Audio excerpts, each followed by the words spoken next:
Hello everyone, today I'm going to be talking about the importance of plurals, which is S and Z sounds, and why it is such hard work. So most languages contain the voiceless sound S. That's a voiceless sound, so no vibration, right? However, not all of them have the sound Z, which is the voiced partner, which is usually where most plural sounds are made. So these sounds require fine motor control and a high frequency sounds. This means it's a thin sound, and it usually gets very easily left out during speaking, especially in conversation when English is not your first language.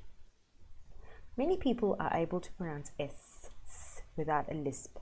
So when it's a lisp, it's more of a speech disorder rather than a articulation difficulty or an English barrier. So firstly, you have to determine if you are able to say S without a lisp. For those of you who are wondering what is the lisp, it means you can say the S sound, but it doesn't sound so crisp. So it's got a hint of a TH in there rather than an S. So a bit like that. It's not a sh, it's a th.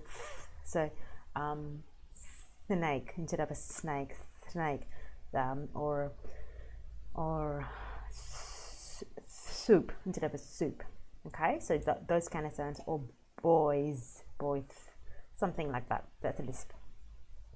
So once you've ascertained that you do not have a lisping problem, your problem if you're not using plurals is in using S and Z sounds in different positions of words, since they're so easy to miss. They're very quiet sounds. So if you don't listen for them, or if you don't make an effort to say them, it's very easy to leave them out. So during the formation of S and Z, the breath stream has some friction at the end of the sound. Z, you know what I mean? The fricatives. And z, the tongue is resting at the bottom of your mouth. Not many people have difficulty saying S and Z.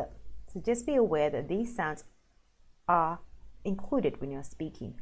These sounds usually get left out for people when they talk too fast, or for Asian people who have got Asian language descent and are stronger in their Asian languages. They tend to leave out plurals when you are speaking. So this is you and you're a speaker who speaks an Asian language, Japanese, Korean, Mandarin, Vietnamese, anything like that. Pay attention, because you need to include the S's and the Z in your speech, because otherwise it looks like your grammar is incorrect. So it's important, especially when you're doing presentations. Most plurals that have the S sound at the end usually are pronounced as Z. So boys instead of boys. Does that make a difference? Or roads instead of roads. So I would say most of my clients get quite stressed about not saying the Z for plurals. However, my advice, because they can't remember, should I say roads, or should I say roads, or should I say boys or boys? My advice to you is, if you're so confused, don't worry about it, but include the S and Z sound when you're speaking. It's better to say the roads were busy rather than the road was busy.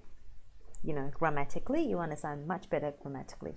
So 3 steps for clearer speaking and including your plurals is adequate breath control for sure, adequate posture of your mouth, ensure your mouth is in up-down position, focus on pronouncing the SZ when you're speaking after the sound ends, after. So words that are a bit tricky will be like words DS and TS, so boats, roads, like that, okay? And focus on lengthening the S and Z sound, so you don't leave the word out or the sound out when you're speaking. So spot, sky. So you have to lengthen the S sound. And if you're having real troubles in including them when you're speaking, so you want to go dividing the words into 2. So instead of the word person, person, rather than person. Does that make sense? Have read in my blog. Person rather than person. That way you find it easy to include the S sound. Lastly, challenge yourself. Say a tongue twister and see how it sounds like. I've got one for you. She sells seashells on the seashore.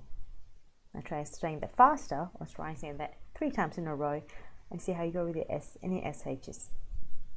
Good luck and see you in the next video. Bye.